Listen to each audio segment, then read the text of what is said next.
Hi YouTube, my name is Calvin Kennedy. Today I'm going to be unboxing a pretty unique product. This is a new Wave Small Rice MP7, which is basically a replica of an H&K Heckler & Koch MP7A1.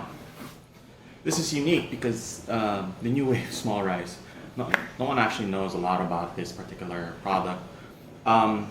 This is not a new company. This is actually a pseudonym being used by WE to sell a proper MP7. They created a MP7 looking monstrosity called the SMG8. I'll be putting a photo of that and you can see just how ugly it is.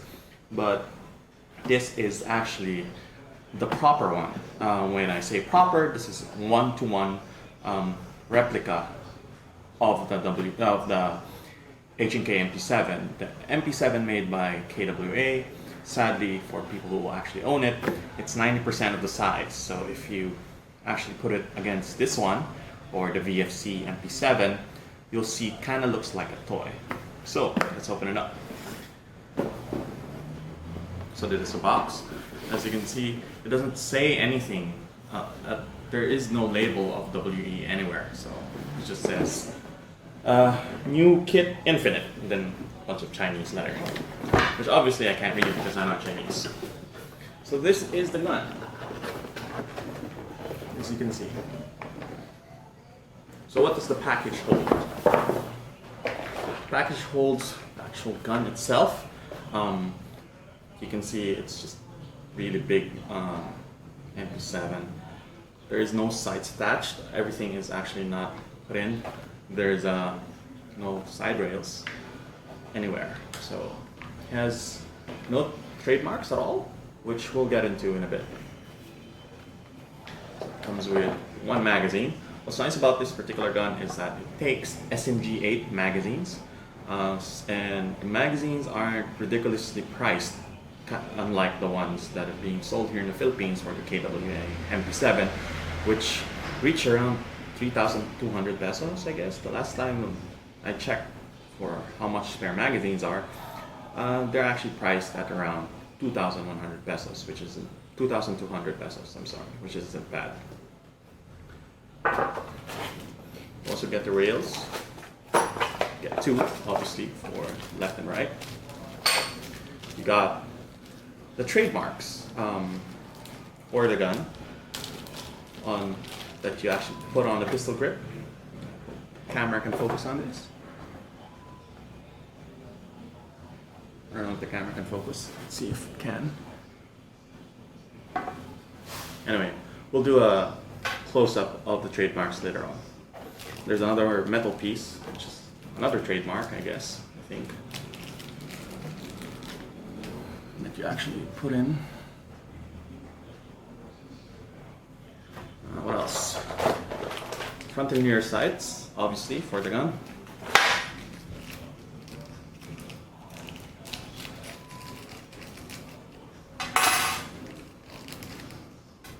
A hex tool, small hex tool to adjust the hop.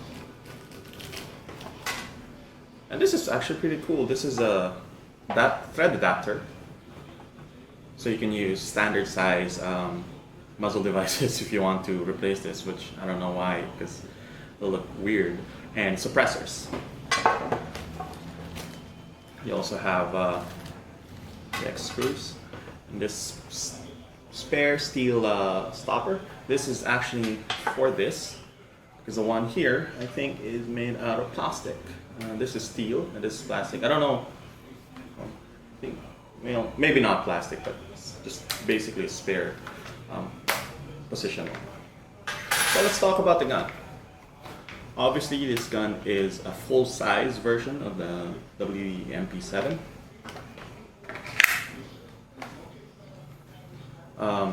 Features selector switch, very nice. It clicks nicely into place. Front grip folds, kind of like the real deal. What's nice about this is that it has multiple. The stock has multiple positions. This is one. Here's another, and there's the final one. So it's nice because it If I remember correctly, because I used to own a KWA MP7, don't own it anymore because I sold it. Then I found out it wasn't full size. The KWA one doesn't have as many, what do you call this, positions for the stock. So if you're small, it was too long for you, you'd have actually to cut the positions yourself from the stock, from the metal here on the side. So what else did I notice about it? Well, it has bolt locks. The last one. Let's fire it for you. Just make it nice, comfortable for me. So one thing I noticed, I'm gonna hold down the bolt stop so it doesn't lock prematurely, is that the trigger is terrible. So this is the travel. You just look at my finger when I actually shoot it. So I'm trying to pull the trigger. I'm still pulling the trigger. So I'm pulling the trigger. This is like basically the end of the trigger pull. You still have to push it a little bit more.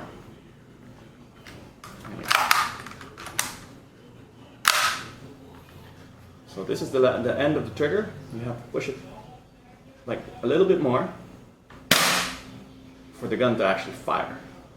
And I'm gonna slowly let go of my finger.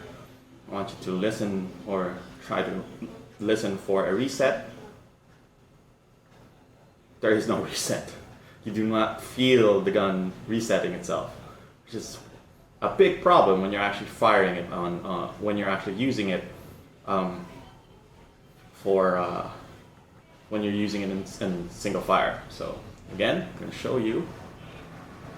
You hold down the bolt lock, trigger at the end, and you have to push a bit more. Let's do that again. Trigger at the end. There you go.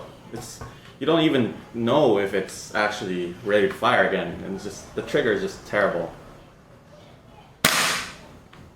There's like really a concerted effort on your part to actually pull that trigger at the very end just to make the gun fire. On the plus side, it recoils like a fucking monster. And it's really freaking loud. It's just amazing how loud it is. There's a fix for the trigger. There's a trigger mod that you can do actually to fix the entire thing. It's in the initial review of Arnie's Airsoft. Evil Dan actually posted it. I haven't tried it on this gun yet. I will. I will be doing a full-length review of this in the future, probably in a few days' time. I'll take it to the Airsoft site.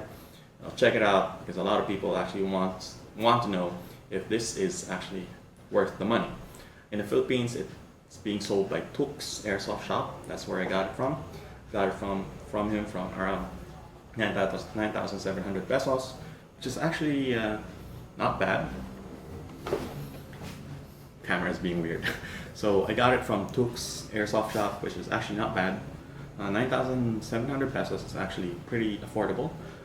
It's not too far off from the original price of it in dollars. I can't completely remember off the top of my head how much it is in USD.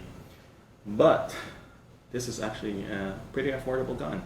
So we will be doing a full review of this, or well, I will be doing a full review of this in the future, in the next few days, and see if this gun is actually worth your money.